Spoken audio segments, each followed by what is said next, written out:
Bellamy, like Welcome back Nelson. to Yeah. another episode of Meredyth with a Y. I am your host, Meredyth Willits, and today I have Orange is the New Black's Mandela Bellamy. Did I say that right? Yes, you did.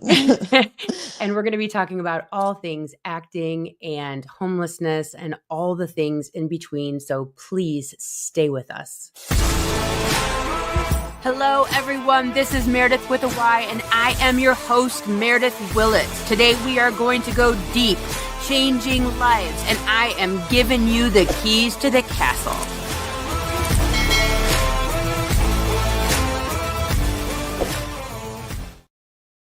Okay, so first and foremost, thank you so very much for being here with me. I have to say, you're without a doubt one of my biggest guests that I've ever had on the Oh, podcast. really? So I am so very, very blessed to have you. Thank you. Thank you so much for having me. I really appreciate it. And I found you on TikTok sharing your story with the world of your battle with homelessness. Yes, yes, yes. Um, it was definitely a battle the first time around about 7 years ago. I am currently in a shelter in New York City, and I think one of the biggest signs of growth for me is that I'm faced with the same situation and just coming at it with a completely different mindset. And yeah, I'm really proud of myself that I'm able to see the change in me in real time, day to day, moment to moment. Even telling my story is not something I would have done even like 6 weeks ago. Yeah. Oh, So really? What was it? yeah, What was the shift there? you know, I was living with family in Texas and for about 2 years, and things had been a bit tumultuous. And there are a lot of millennials who are sort of confronting their baby boomer parents about, some of the behavior in our childhood that has continued into our adulthood and how a lot of it hasn't changed. And after a few months of going back and forth and trying to work things out, there was just silence with my family and I. So once they decided to, move on from the place they were living and I was not invited to come along, that's Mhm. when I was like, okay, I have a new identity now. I have to build a new community now. And so even in the first video that I posted that I guess went viral, there's no cuts in that. I literally was just lying on the floor. There was no furniture in the apartment. They had moved everything out, and I just got on there for 8 or so minutes and just started talking. And I was So, like yeah. shocked how it resonated with so many people. I remember when I went viral years Mhm. ago, uh, I kind of had that same, I don't know, it's just like just something breaks and Mhm. then you just go, it's now or never, it's me or them kind of energy. I don't know how to describe it. Absolutely. Kind of fall Yes, on your knees exactly. and say, screw it. Like I'm done. I'm done faking it. I'm done with everything. I don't know what it Yes. is, but there's something very freeing about that. And as you Yes. said, like, this isn't your first go with homelessness. When you were filming, was it Orange and Yes. the New Black? Yes. Yes. You were going I from did the 3 different TV shows when I was homeless back in 2018. Yep, from the red carpet to a shelter, Yes. Yes. Yes. Exactly. and no one knew? My family and some friends who are no longer in my life. Yeah, everyone in my personal life knew, and my former agent and managers knew as well. And And it was just just kind of like, okay, well, you have an audition tomorrow, know your lines, and life just kept on going for everyone else. it's And I don't think that people can wrap their brains around seeing someone on television, the glitz, the glam, the red carpet, the mhm, talent, and then say, "Oh, but XYZ." But I think that I've posted a couple of videos recently about homelessness, mhm. and so many people don't understand that so many of us, so many of them, are one paycheck, are one pay cycle away from looking at homeless, straight in the eye. Yes, and I mean, I came from Los Angeles before I was in New York. I was an actor in LA for most of my 20s, and before I moved to New York, I was sleeping in the back seat of my car. But I had a car and I was grateful for that, and I could sort of couch hop a little bit. But I had faced it before, and it's yeah, everyone is a lot closer to homelessness than I think we want to think about. that we want to admit. Yeah, So when you're talking about, and I just saw one of your videos and it was hashtag boomer parents, and I was laughing. yeah. I'm like, I'm a Gen Xer, but I get it. And I actually just had a conversation with a boomer recently, and we were talking about it's not what they did when we were children, it's Hmm. what they keep doing that's the problem. It's that they're not stopping the activity, the behavior. We're willing to let go. We get Yes. we can't all be great parents and you did the best you could. We get all Yeah. that. But Hmm. you're still doing it. And the fact that Yes. they like left you there speaks volumes. I mean, that's the problem, right? It's the now. Yeah, and I realized there was a role I was expected to fill in my family that was always designated to me. I'm the youngest, Mhm. and I feel like part of the reason I exist is to hold together a family unit that definitely should have broken apart before I was even born. And I think I've just always been expected to take all of the dysfunction and just be the punching bag for that, for lack of a better term. And Mhm. realizing that these negative thoughts and feelings that I had about myself really didn't belong to me. They were projected onto me. And there's Yeah. always been this battle between who I know myself to be and who I'm told I am by the people I love. But, when you're told that you're loved and you go to private school and you get nice Christmas presents and, your parents show off all of your awards to everyone and they're such a good parent. And then when you pursue acting, I understand stage parents now, and they might be dysfunctional, but they still have this kid in lights and that they can brag about. But now I'm homeless and there's nothing to brag about, and now I'm having emotional boundaries. So Yeah. on a personal level, they can't sort of siphon off my energy. So it literally came down to me and my parent and them saying to me, when I'm trying to explain to them, it's like, no, you're still speaking to me like I'm a child that you don't trust or respect. Yeah. Yeah. And after the fifth or so conversation in the space of a month, one of my parents said to me, well, if all you're going to do is criticize me, then I guess we just shouldn't talk. And then we didn't talk for 6 months. And then the end of lease notice came and no one told me. It was just on the dining room table, and I got an email from my parents saying you have to be out by this date. So up until the day before, I had no idea where I was going to go or what I was going to do. I was in Texas and I knew I didn't want to stay there. And because I had been homeless in New York previously, I knew how to navigate that. I knew how to show up Mhm. to New York with nothing and make something happen. So that was the only option I had. So I went with it. So when it was good-ish with your family. You know, you were filling that role, if you will. You had value. And now as we're getting older, I think, and we are getting wiser, and there's social media to teach us things like healthy boundaries, and there's social Yes. media to teach us things like gaslighting and all these Yes. things where we can say, look, this isn't working for me. I think that we learn so much. My generation does, anyways. I've learned so much from social media. Like, Yes. you can Yes. say what And you want, but there's consequences. Mom, yeah, dad, and whatever. I couldn't believe how many people had the same dynamic with their family, with their Yeah. siblings, and realizing that your siblings are enablers and triangulation. And Yeah. and just for so long, I thought I was just genuinely a bad person, because when the people closest to me, no matter what I do, it's even when I would, I used to rack up first place trophies like it was nothing growing up, and dance and speech and karate. I was just gifted at things. And with a first place trophy in my hand, well, did you get a perfect score? with a first place trophy in my hand. Okay, so what's next? Next week you have to compete again. And I'm like, I'm standing here and I have won. And I can't sit in that, even when I would book a job.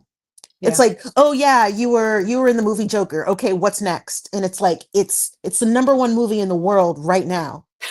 I'm not thinking what's next. I'm sitting in it Yeah. because I'm grateful for it and I Yeah. worked for it and I earned it. And I've always, I don't know if I talked about this in any of my videos, but I've been on like 1,200 auditions in That's a lot of no's.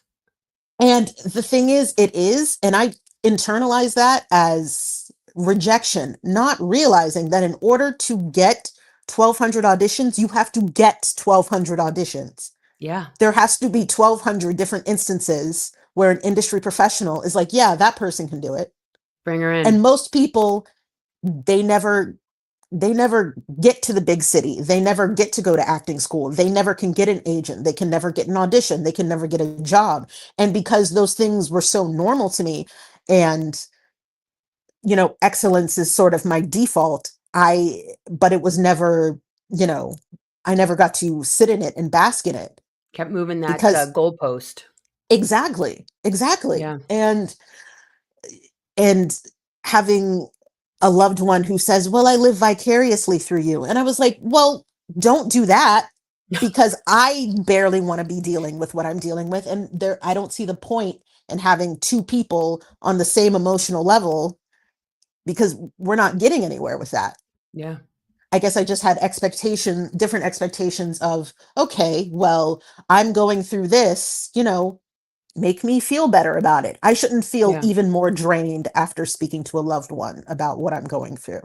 And this sounds crazy, but we just had a meeting with the athletic director of my son's high school, my son and daughter's high school. And the coach was like, let us coach. Mm-hmm. You be mom and dad. So when they strike out, we'll do the correcting. You come home, the kid comes home to the safe space. And so often on the sidelines, and I'm sure I'm 1,000% guilty, plenty, but it's nice to hear the athletic director remind us as parents, be mom, be dad. We have coaches over here to make those corrections, because that is hard when you strike out. The kid's already beating himself up, and then mom and dad Yeah. get in the car and go, you weren't looking, and blah, blah, blah. Like that makes it even more difficult, because being an actor is like being an athlete. There's only one of you out there at the bat. There's Mm-hmm. only one of you Yeah. standing there who's striking out. And you go back and it's just like you either did get the job or you didn't get the job. Let me just say really quick, just a few of the things that you've been on: The Blacklist, Jessica Jones, Madam Mm-hmm. Secretary, Private Life, Wonderstruck, Orange is the New Black. You've done music videos with Beyonce, Lady Gaga, Mariah Carey, Ariana Grande, Nicki Minaj. I mean, Yes. Yes. And even like my same old brain is going off, because I can, I, immediately I was like, oh, well, that was years ago. You haven't done anything recently. And it's like, it's the same, but I the catch same. myself now. Yep. Yep. You And I'm can, like, but now you no, know to stop. Now you it's know to like, go. Mm-mm. Yeah. because it doesn't belong to me. Because I'm not naturally a critical person, and I'm really learning about who I actually am. Like I'm Yeah. I'm not overly critical, I'm not unkind. Like I'm self-centered, but I'm an adult who's single with no children, of I should be, So like all of this negative, and of course, we seek out people who are like the family we came from, because that feels like home. Feels And comfortable. and friendships and relationships that I've been in, because I'm just repeating this same thing, like everyone in my life was so overly critical towards me. Yeah. It's their And voice. even going back to what you were saying about your kids and athletics, I grew up mostly as a dancer, so I saw a lot of dance moms, and the insidiousness of the abuse was, it's my parents saying, oh, well, I'm not involved, I just drop you off and I let your teacher be your teacher, and then you come home, but let me get second place and I'll hear about it. Let me get a Yeah. B on a report card. Like, it's only been very recently where I stopped hearing, well, if you would applied yourself more in high school, you would have gotten straight A's. And it's like, I applied myself as best as I possibly could. Like, Yeah. yes, I was taking college level courses, when I was in high school and I got B's, my bad, Yeah. Yeah. Do you think you So, can get those voices out of your head? I think I call it programming. Like, we're oh yeah, programmed from, like, birth to whatever, 18, 20, 25, whatever, and then we spend from 25 to 50 kind of undoing all those strings and threads and voices in our head that say a little thinner, a little better, a little less food, a little more workout, a little, whatever, more money. And we have to be so adamant and so kind with ourselves, remothering, they're calling it now, reparenting. yes, I have had to reparent myself because, okay, during quarantine, it was the first time in my adult life I hadn't experienced any sort of food insecurities because of Mhm. enhanced benefits. And I gained like over 100 pounds. And so I qualified for gastric bypass surgery, lost all of that weight, lost 120 pounds in 12 Wow. months. And Wow. in the in the presence of my family, if I would be lying on the couch watching TV, it's like, oh, well, you need to go get some exercise. Lazy. Yep. And I'm The like, lazy. I lost 120 pounds in a year. Or I would be, or like, I tore both of my ACLs just from Oh, geez. having that weight on me. Both of my ACLs were partially torn and I had to go to physical therapy. And so when I would walk up and down the stairs, I would have to hold onto the railing and sometimes walk one at a time. And they'd be like, see, you can't even walk. And I'm like, I was morbidly obese. I had comorbidities, which could have killed me. Um, I lost 100 pounds. I'm in physical therapy. I'm clearly doing the best I can, and it's Yeah. just never good enough. So, yes, I have had to absolutely reparent myself.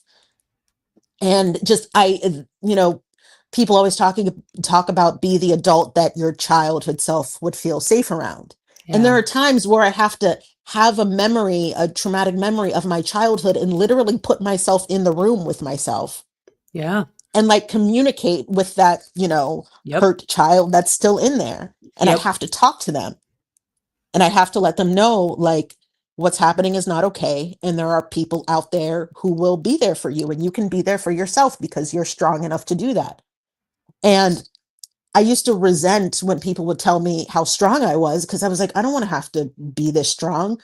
But like I said, it's just kind of my default. And so it's an honor to be able to show up for myself and not having to be concerned with what is this person going to think? What's this person going to say? Even, the location I am with the shelter, and I did share that with a parent because I want them to physically know where I am still. Yeah.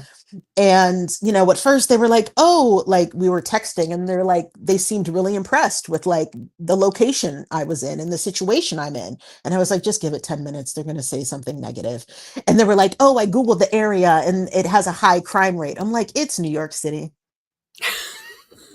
They're Just, like, I really hope there's security there. And I'm like, yeah, there's security. And I just left it at that. And I haven't yeah. communicated with them since because I cannot, everything that's bad is worse and everything that's good can also be worse. So I just, and even like with this interview, like there's still that part of me that feels like, oh yeah, I'm gonna, here's the link. And I'm like, nope, I can't keep reaching back to what I know doesn't work because I'm just setting myself up. And it's my responsibility to be like, no, stick to your boundaries. I want different for myself. So I I have to I do things that are different. I learned years ago that when you share, it's an invitation. So Yes, if yes. that helps you at all, Mhm. sometimes sticking to the weather, Yes, yes. Just local keep it local simple. events, keep it Mhm. simple, because any bit of sharing is an invitation to opinion. Yeah. And that and then it just takes you right back. You know what I mean? And Yes. so it's Mhm. better to just kind of surface, connect, and that it Mhm. tends to be safer. And I will say um that for whatever reason, I don't know if it's because they were the children of the silent generation and depression, but Mm. boomers, I have noticed, not to paint a wide brush, but I will, tend to be profoundly obsessed with weight. I don't know what that is, Yeah, but it's and, like, crazy. my weight is genetic. So, like, from both sides. So I don't know why it's like, and this is what I was writing about in the autobiography that I'm writing about. It's Yeah. like I was expected to overcome abuse and genetics, Yeah. and it was a moral failing for me to just be born as I was, as a product of these two people who also have this characteristic. But I'm expected to Be better than. just bypass my own genetics and give Yeah. them a thin, happy, cooperative child. And Doesn't work I that don't know. way. Yeah. What do you think? I mean, looking back at your amazing career as an actor, do you look and say, God, I pulled so much of my life into these characters? Um, Pain, struggle. I was watching a couple of the things that you were in, Jessica Jones, Orange is the New Black. I watched that entire series, of course. Mhm. And do you think that a lot of your pain went into certain characters? You know, playing an inmate while also being homeless was very interesting because I did a Q&A at my old school, and one of the students was asking me, like, I didn't tell them about the homelessness part, but they were asking me, how do I pull from my own life while playing an inmate? And I said, I don't know what it's like to be in prison, but I do know what it's like to be surrounded by people who don't love you or protect you. I know what it's like to work a job tirelessly for low wages. I know what it's like to be separated from anyone or anything that makes you feel safe. So that's really where it came from. And just, the particular character I was playing was serving a life sentence. Yeah. And but what I brought into it was like, okay, this exhaustion, this authenticity of, when is this going to be over? When am I Yeah. going to get past this? And I was able to have more hope than the woman I was playing, you know. So Is it weird to come out now and talk about the fact that you were homeless for the other actors that will see now? I mean, I'm assuming they didn't know at the time. Does it feel freeing? Because I know I have some friends that are dealing with some very difficult things in their life, and I'm watching them free themselves from the lie, and the weight that is coming off of their shoulders from pretending all this time is immense. yeah, I think it was maybe the day after that the final season premiered that a lot of the actresses were like, I was not well paid. I don't have any money. With streaming, like, I think for the first 2 years after it aired, we got like a large chunk of residuals. But then when I called SAG about it, they're like, yeah, it's only for the first 2 years. I don't think I've gotten $50 this year in residuals from Orange is the New Black. Get out. I will get like $200 checks from one line I said on a Comedy Central sketch show 15 years ago. But for one of Netflix highest watch series, we get Y- nothing. And I mean, yes, it is a combination of just streaming residuals, which a lot of actors are just getting screwed over with. And it was a show full of women. mhm. And I think they just, Don't it pay. was created by women, it was written by women, it was directed by women. One of the camera operators had this like 500-pound camera on her, and she's visibly pregnant, which was awesome. So it's like, women are doing this, women are creating this, Yeah. women are portraying these characters for the most part. And it's just kind of like, well, it's a huge show, so I know you want to be on it, so you'll just take whatever we give. Yeah. And one time I was given a contract to sign, and it was accidentally attached to one of the, larger recurring characters on the show, and they were making the same a day as I was, and they Wow. were on the show for seasons. And I was like, oh, I wasn't supposed to see that. They're like, oh yeah, sorry, you weren't supposed to see that. So yeah, it's not just an illusion of, shattering the illusion or the expectation that other people have for us. It's also, it's a childhood dream for all of us. And then we Yeah. show up, and of course, being on Orange is the New Black was my dream job. I was like, I want to play an inmate at Litchfield prison, which I did. And then you get there, and then the people in your life aren't happy for you, or there's another group of people who have such high expectations. And then, I became homeless, and then I, finally found a place, and then went back to waitressing. And Hmm. then, like, I'm in the trailer for Joker, like in the trailer in the first few seconds, and people at work are coming up to me and being like, "Why are you working here?" Is And that I'm like, you? And is this you? "Yeah."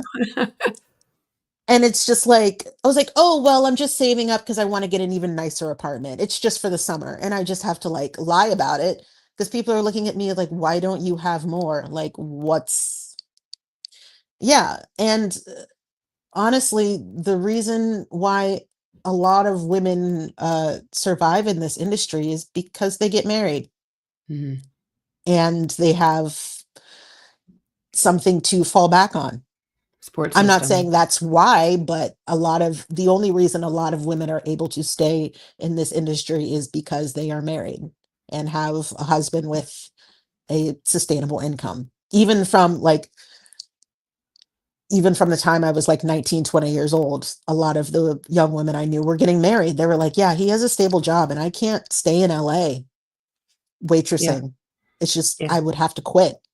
So, You mentioned in one of your videos that when you were in college, you had two suicide attempts.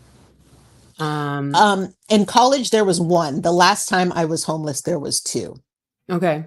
And that it ended up getting you kicked out of school. Is that correct?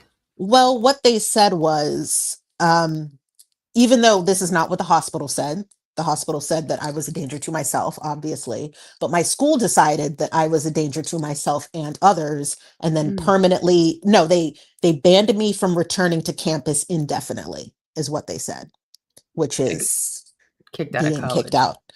Yes. Were And were you struggling with depression from the parental stuff, the stress of life itself? Like what was happening back then? oh, I'd been in therapy since I was 13, and I was depressed long before that. From the time I was like maybe 6 years old, is when those thoughts, the suicidal thoughts, started, when I was 6, 7 years old, just looking at myself in the mirror and just having these horrible thoughts about myself. And um, I'm writing in my autobiography about how I struggled with selective mutism as a child, which What's that? is, it's when it's a rare type of anxiety disorder where children have, where they cannot speak in certain environments. I had the same dance teacher for about 14 years, and I could not speak to her.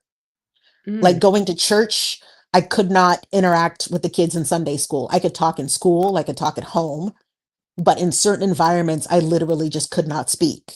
But my dance teacher, who was very lovely, she never forced me to sort of get out of my shell because I was a very talented dancer. And She's she like, knew that you I do was you. smart. She was like, she was like, I was smart and receptive. And I was in the like advanced class. Like, I was a senior level competitor when I was like in fourth grade. So I excelled. So she never tried to pull me out of that. So I'll always appreciate her for that. So yeah, it goes back a long time, and now that I'm writing about it, I understand that it's because from the time I was 3 or 4 years old, I knew it just was not safe to express myself in certain environments, especially Yeah. if someone thinks highly of me. I had this fear that if one day I did start talking, then she wouldn't like me as much, or she wouldn't think I was as smart or as gifted. So I felt safe in it.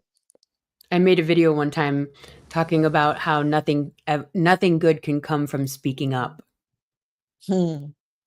and learning, like talking and talking back, and speaking up for yourself is could be dangerous, I mean, honestly. Absolutely. And even when I was speaking out in the very last day, I was at the last shelter speaking out at the like the meeting with the residences and the social workers. And I was like, I need to say something now. Like, even though I filed a report, I was like, I need all these women to know in this moment that yes, this is happening, and yes, someone is willing to speak up. And at first I had that sort of like clamming up, and it's like, Mhm. like I don't want, and because I've spoken up to HR, in different jobs about, sexual harassment and sexual assault on the job because it happens all the time. And of course I've been penalized for it and ostracized. But I was like, when you speak, people listen. And Yeah. unfortunately, a lot of these women are being judged simply by how they show up. Well, you just had a And situation at your last shelter that you were in just a week or so ago where men were coming in, workers were coming into the shelter and doing the, is anyone in here? And in the yeah, showers? because there were windows on the front of the doors, and they would like, I would see them like peeking in the windows. Hmm. And the way the rooms are set up, not everyone has a lot of privacy. And these women are forced to undress in front of these windows. Yep. And after I spoke up about it at the meeting, a lot of the other women are like, yes, it is happening, and nothing is being done about it. So I was like, okay, yeah, I can't be afraid to use my voice when I know people are going to hear it and respond to it, And because respond. I've always been like a gifted orator too, which is one thing that really helped my mutism. And I was like, yeah, you have to use that gift on behalf of someone else. Yeah, when I was listening to you talk about that on your video, I was there was just this thing, and I was like, she was meant to be there, like because Hmm. you were, and you did exactly that. You also speak about going through AA. So Hmm. many people that go through abuse, I liken alcoholism and addiction and suicidal tendencies to the end all be all of fight or flight. It Oh is the yeah. epitome of flight. Hmm. And you went to AA. Was that for alcoholism then at that time? Yes, because I was living with a family member in New York, and they noticed that I was always intoxicated. And they're a social worker, so they had referred a Mm, lot of people to AA. So I did go, and I did stop drinking for about 6 months. I was there a little over 2 years, and very naive. Um, there's this thing called 13th stepping, because there are 12 steps in the program. And the 13th step is basically when typically the dynamic is an older man with a number of years in the program who's just sort of there socially, not really working the program. Excuse okay. me. And excuse me, a younger woman who is new, and he will sort of go to her as like a sharing partner, or maybe even a sponsor, or like, oh, I'll give you a ride home, here's a couple bucks, do you need me to buy you groceries, or stuff like that. And then it will, because you are sharing intimate details of yourself Yeah. one on one with this person, and things can get physical, like a physical relationship can develop. But because this younger woman is in a dynamic which probably mimics an abusive father, Yeah. she just sort of falls into it, which is what happened with me. And then this happened within my first 6 weeks of being there. And then Wow. things happen for like a month, and then I randomly get a text from this man saying like, I don't want to talk to you anymore. And I was just like, why? And he's like, you know why. He's like, I didn't like our last conversation. And I was like, I don't remember our last conversation. What did I say? And he's like, oh, the fact that you don't know what you said, that really speaks to your character. Just like the gaslighting and the Yeah. horribly cruel psychological abuse. Because, he, got a conquest, and I'm trying to stay sober, and he's still showing up at these meetings, and then like sharing in the meetings about how it's what he started seriously dating someone after that. And he's like, oh yeah, I'm dating someone seriously now, it's not just like a hookup, this is someone who I actually care about. And like, and I'm just like sitting there, and I'm like eating it. And Yeah. of course it's a social setting, so people are aware. Nobody warned me, because that's the cycle of abuse. Most of the people in AA have been horribly abused in every Yeah. single way, and a lot just perpetuate it. And it's the whole, oh, keep the focus on yourself, everyone's trying to heal. But it's there's and I was told by a number of older women that it happened to them when they first got there, they ended up Mhm. relapsing, which is what happened with me. Or I've heard from people that a lot of these young women kill themselves, and it's very common. Well, you're in And I'm, the worst place of your life, struggling every mhm, day not to drink because of XYZ reason you're in there in the first place, and now you've got a predator. mhm, I I always have looked at um life and experiences as you have this thing that you're going to heal from, and then mhm. if you don't, you people show up in your life over and over again to give you another opportunity to heal from that original thing. It's like, okay, Yes, and here's a guy just like that, and here's a friend just like that, and here's another yes. guy just like that, and it's like, are you ready yet? Are you ready yet? Are you ready Hmm. yet? Yeah, And then absolutely. all of a sudden you wake up one day and you stop attracting those situations because you don't need to heal from them anymore. Yeah, It sounds like you're at that moment, maybe when you yes, hit record with TikTok and you're like, no yes, more, exactly, exactly. I was like, no more. I'm tired of healing.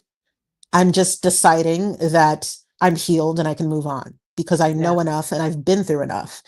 And I keep writing in my autobiography. I've already decided that I've already won. I'm just going to decide that yeah. everything that happens happens for my benefit. And I'm just going to know that. And that's what I live by now.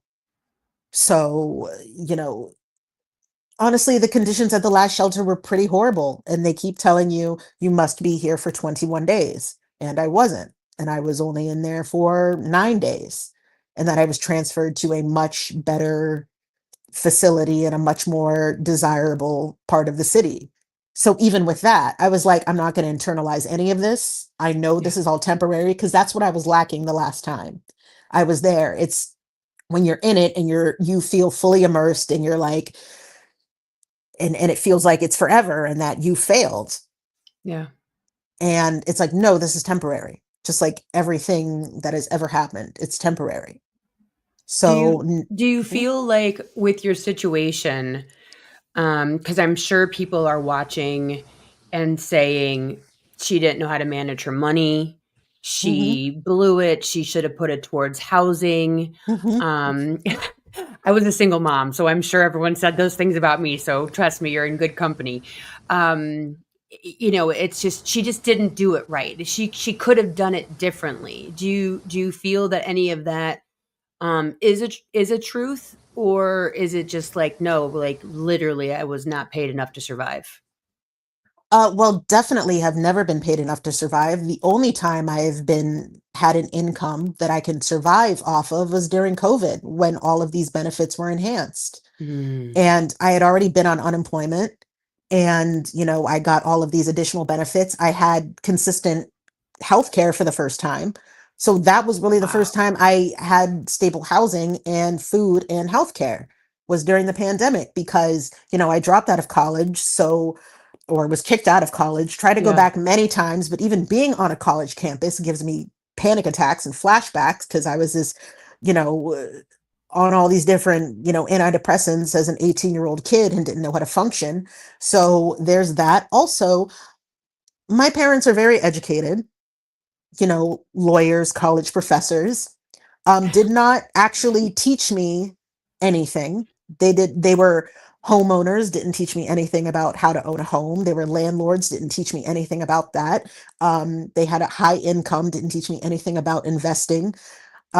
They were business owners, both of them, did not teach me anything about how to start a business or to hire employees or anything. I was not taught the importance of anything. It was religion, it was private school. I was taught to be obedient. And when I had questions, a lot of the time it was like, oh, I sent you to private school. How do you not know that? And it's like, I don't know how to start a business. I'm in eighth grade and I'm just Yeah. asking you how you got to the place that you are. I wasn't taught anything. My parents paid money to other people to teach me things. Yeah. And even my very first therapist when I was 13, thinking about it, it was very irresponsible because my mom's therapist uh, started being my therapist. Mm, And they mhm. would talk before and after sessions. And I'm like, I felt so much fear about expressing myself about certain things happening in the home because I know they're going to talk about it afterwards. Yeah. And then I have to go home with this person. So it was very irresponsible for that therapist to even agree to that sort of situation. But I guess it was about money, you know? And when you live in nice neighborhoods and you go to nice schools and your parents have great jobs and they're, you know, staples of the community, and you know I got good grades and I won a lot of trophies and I stayed out of trouble, so the second I was left on a college campus freshman year, I was like, I'm not gonna make it. I'm not I'm not prepared. right. Not ready. Yeah. And I didn't get into, you know, my parents' alma mater, and my older sibling was there at the time I got rejected, and no one talked to me about it. I was just a failure who couldn't live up to their standards. Yeah. It's crazy. And Do you feel like when you were taken to therapy, did you have that energy of fix her? Like telling the therapist, like, "Hey, fix her. Like, it's not me. I'm a good parent. oh, She's." absolutely. Yeah. It was Yeah. I have always been the problem in my family.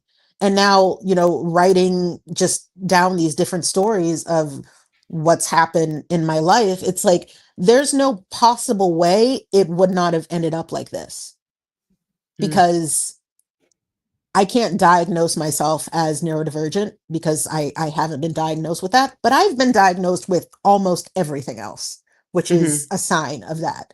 I've always been highly empathetic and very sensitive, and being raised around people who are cruel, you know, I really didn't have a chance. And the only and I have this belief that if I had not gotten good grades growing up, if I had not been, you know, award winner in everything growing up, I would have gotten zero attention. I would have Yeah. gotten no attention, because honestly, when I was home, I was usually in my room or in the basement with a stack of VHS tapes, dreaming one day about being in that TV. So that was And always a dream? yeah, you know, because that's even the thing. And going back to my struggles with mutism, because acting and public speaking, it's like, okay, I get to talk right now. Here's what I'm going to say. I'm standing here in the spotlight and everyone has to listen to me. Yeah. So it was this structure that I could express myself without being interrupted, without being questioned, without like, and there was a separation between performer and audience where I felt safe to express myself. And I now understand that that's where it came from. I just wanted to be heard and seen and validated without being interrupted and critiqued for who I am as a person. Did you feel So like you were, like, you and then you on stage, like, like how Beyoncé talks about being Beyoncé and then Sasha Fierce? Like, did you have that kind of energy when you walked on a stage or, a set, and now all of a sudden something else, someone else comes out of you? I've always felt like who I show up to on stage and on camera is exactly who I am. You know, even though I'm I a love that. naturally quiet, introverted person, I am also naturally a very powerful speaker and performer. And both of those things are true and they come Yeah. out at different times. So, you know, however, wherever I feel best showing up for myself, whether it's quiet or introverted or more outspoken, it's like, yeah, that's a part of who I am. And I don't have to be one thing or another. And, you know, even with Sasha Fierce, I think that, you know, Beyonce's the same way. Both of those things are her, but I'm sure she gets Exactly the asked same. that question a lot. So she's like, oh, well, this is the name for it. Yeah. Because Yeah. for people who are not performers, I don't know if everyone can fully understand that, because you know, even growing up, and I would do speech and debate and they would always announce, you know, the award winners over the PA system, and I was always getting first place, and kids would be like, but you don't talk, and I'd be like, well, you know. And there's always just been this confusion. And but you know, everyone loves a winner, so that's how I got people to, you know, talk to me. It's like, Yeah. oh, I'm a winner, so I'm a winner. they would start a conversation with me, and that's how I would make friends. I know you're working on your autobiography. You've got a good chunk started on Yes. that. And as they say, just so you know, do not go back and read it until it's done. You know that, yes? Oh, I Just hadn't heard that. yeah, just write. Don't go Okay. back and start editing because you'll get all kerfluffled. So just write and Yeah. write and write and write, and then when you feel like you're done, then you can go back to the beginning. So there's one tip from Meredyth for you. Okay. Okay. Um, I'll keep that in mind. outside of the autobiography and hopefully not feeling like you're as much in survival mode, being in a safe bed tonight. Mhm. Um, do you want to act more? And if so, where? Absolutely. I'm glad I get to say this. The very first time I saw the first episode of Glee, I was like, I'm going to be on that show. And that was one of my first IMDb credits as a featured extra. The Get first out. time I saw Orange is the New Black, the very first scene, I was like, I'm going to be on that show. And then I was in seasons 6 and 7. The very first time I saw Abbott Elementary, I said, I'm going to be on that show and I'm going to win an Emmy for it too. So you're a So, manifester, a hard manifester, a solid yes, manifester. it's that, and everything that I've been through, I will transmute into me being better and smarter and more talented and more of a For you. go-getter. For you. Yes. Yeah, for me, For because you.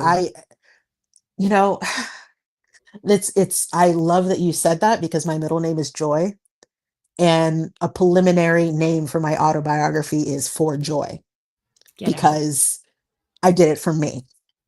Double entendre. I love a good Yeah. double entendre. Yeah, so that is the preliminary title because for a long time I'm like, why am I doing this? Who am I doing this for?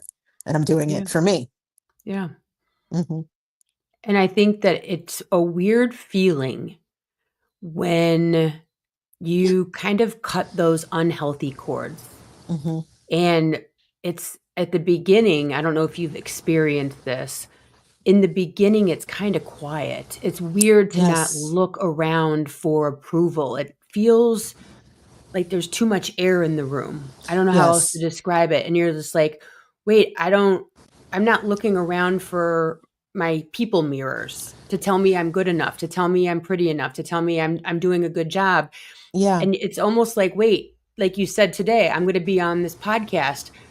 I'm used to like grabbing it and throwing Yeah. it like, look at me, Yeah. I'm still doing it. And then all Yes. of a sudden one day you go, I don't need that. I don't need Yeah. that sound anymore in my head. I'm enough. Me being me, waking up worthy, loving Yes. myself, that's enough. And I don't need anyone else to know about it. And that's okay.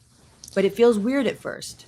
Yeah, because when I started healing, I realized how much of my mental energy was going towards just negativity about myself and what I had been through and where am I going. And there was this space where just nothing existed because it Yeah. was full of negativity. And I think that's what started the TikToks and that's what started the writing because I Yeah. had all this extra mental energy.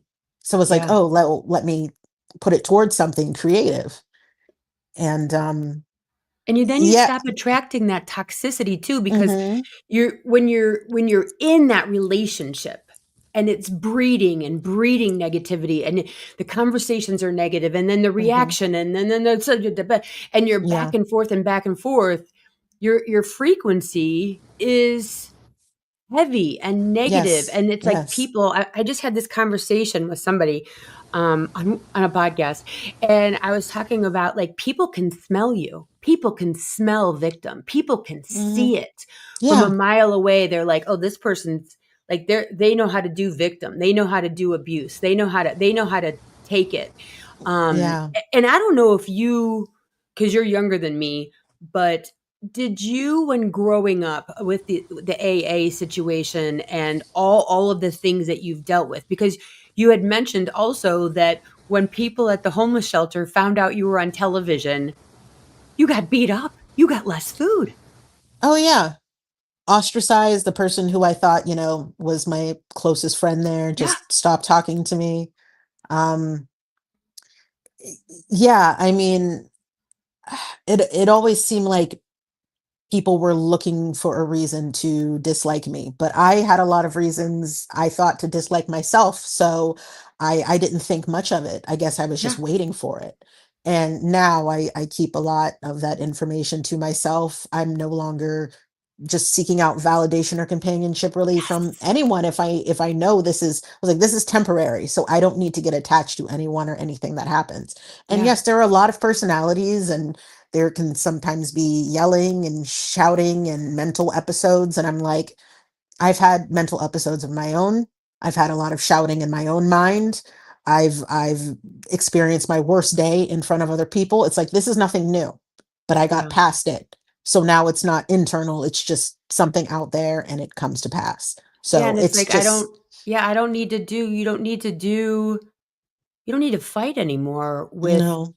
that energy and give it energy and lower your vibration, lower your thought process. It's weird because like I said, it gets quiet and Mhm. it's weird because when you stop fighting, it's just like, okay, and now I'm not going to attract that victim. I'm not going to attract that abuse anymore because it's not a part of my reality. I want nothing to do with it. I'm not playing that game anymore. Yeah, and to just get to a point where I'm like, I'm not interested in being stressed out.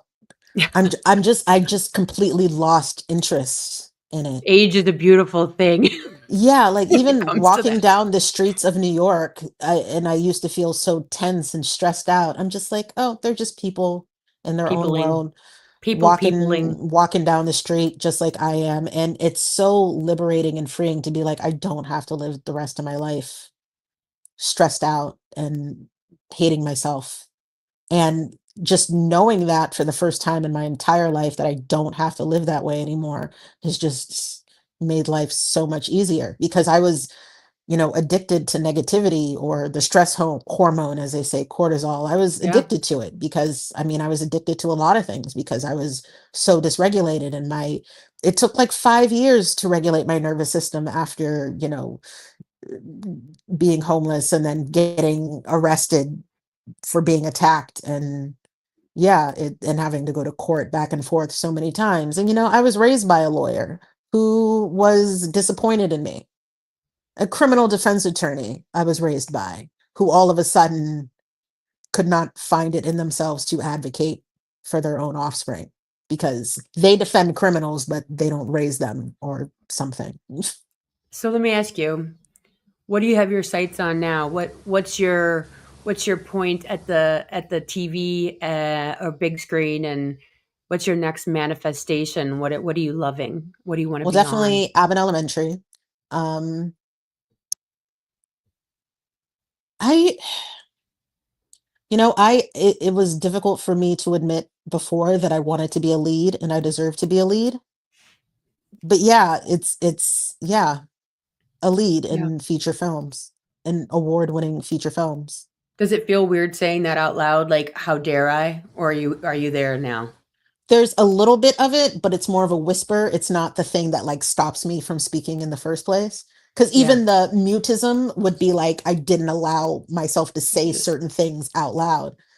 But yeah, I grew up watching Angela Bassett and she's a lead and an award winner. I'm like, yeah, that's like when I was a little girl, that's what I wanted to be. And then when I showed up to the industry and people are like, oh, well, you're this and you're supporting and you're supposed to, be, telling the story, not being the story. And you Yep. internalize it. And I was like, no, I don't have to believe that. I don't have to believe anything I don't feel like believing, especially when it has to do with me. Yeah. And I think now is such an amazing time to be a creative and to be a Hmm. creator and to be musician and or an actor because the rules are so diverse now. The Hmm. characters are so diverse. The producers are so diverse. So many women led projects Hmm. now, where before it wasn't the same situation. I love I love just when you were talking and I could hear the stutter step when you were talking about being the lead, but then Oh, you just really? pushed right through because Yeah. I so understand that energy. Yeah. And it's raw and it's real. And I think that that's just what people fall in love with you. And I think that's why and you are a winner, like you are, period, a winner, not you were. you are. Hmm. And I think for you, I know for you, watching all that you're going through and this amazing, raw, exposed, just like beautiful moment that you're in, to me, I'm like, oh, it's on. Yeah. It's Yeah. on. Like now There's she's, no going back to anything, not that I would yeah, want to.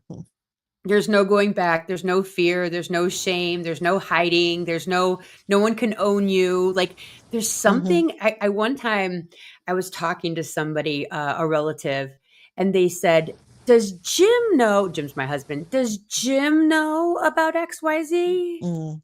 And it felt so good to look him in the eye and go, "Yeah, he does, and he still loves me." Awesome. And I still love me, right? And I Yeah. think that when you are in that space that you have found yourself in right now, which is just like F all of you, and Yeah. I love all of you at Exactly. the same time. It's just all the things, right? You're just swimming it. Yes. That's when we're at our best. Period. Because the Yeah. gloves are off. You got nothing to lose. You just Yeah. have And everything to gain. there's nothing that I desire that hasn't already happened. Like I've gotten phone calls being like, "Hey, can I want you to be a lead in this feature. Hey, like I want you for this commercial. Hey, I saw you in something. I want you to read this part." Like just opportunities showing up. Like there's nothing that I want for myself that hasn't just already happened. Yeah. Like so I'm not going to get in my own way and speak negatively or think negatively because Nope. in a way I have achieved everything that I've wanted to. It's just on a broader scale this time. Yeah. I love it so much. I Hmm. love that you are sharing. I love that I found you. And your story is changing people's lives. I'm watching in the comments. I'm Yeah. watching your story going out, especially right now with this homeless situation in DC, putting a face, Yeah. putting a reality, putting a story, a real story with real life person, that was working, that's doing the thing, that's trying so hard, that was very successful, and then still ending up in a homeless situation. Like this isn't the other. This is all of us. This is a Yeah. possibility and reality for all of us. These are not criminals. These are not just addicts. These are mothers. These are vets. These are children Yeah. that are on the streets that are being talked about in a very negative way. Hmm. And I appreciate uh, you sharing because we need to understand who we're actually talking about when we Yes. other homeless people. Yeah, that's why I attached a video with a Getty image of me at one of these billionaire cocktail parties, and I was like, I need you guys to understand that this is what homelessness looks like. Yeah. There's a Getty image of me smiling at a billionaire's cocktail party, but I had to get back to the shelter by 10 so I wouldn't lose my bed. And that was just for a couple of months. That was normal for me. So, Yeah. you know, whether it's, you're looking at homeless people or you're looking at, people in the company of billionaires, it's just not what you think at all. And I will always know that. And I'm glad that I know that. I'm glad that I have these different perspectives Totally. because I it's, yeah. yeah. I remember I did a paper in college and it was about the working poor. And people are working 40, 60 hours a week, Hmm. two, three jobs with no health care. And, these are people that are not lazy, who are pulling themselves up by their bootstraps and all the things. And they're still not making enough money to get by, to be able to make rent and utilities and food. It's just, it's not what we it's not what we think it is. And um, thankfully for social media, we're learning that. We're learning more people's stories. We're being able to walk and see other people's experiences, which, in my opinion, brings us closer together. I would have never met Yes. you had it not been for social media. I would never be sharing your story if it were not to be for social media. And so, thank you so much for coming on and sharing, not only here but also on TikTok every day, because it's making a huge difference for your viewers. Yes. Huge, huge. Yeah, and It's yeah. Thank you for giving me the opportunity to talk about this. Yeah, yeah. it'll make me even more comfortable in my writing and in my sharing. Absolutely. You got this. All right, guys. Thank you so much for tuning in to another episode of Meredyth with a Y. And thank you so much, Mandela. I appreciate you being here. And you have to come back when you get this next big front runner feature, win the Absolutely. Emmy, win the Grammy, win all the things that you have in front of you. We need to make a list of all the things that are coming up, and we can just check off the box and come back and share. Everybody, I'll see you guys here next week. Again, like, share, comment, all the things, leave a review, and I'll see you here next week. Thanks. Thank you. Thanks for listening.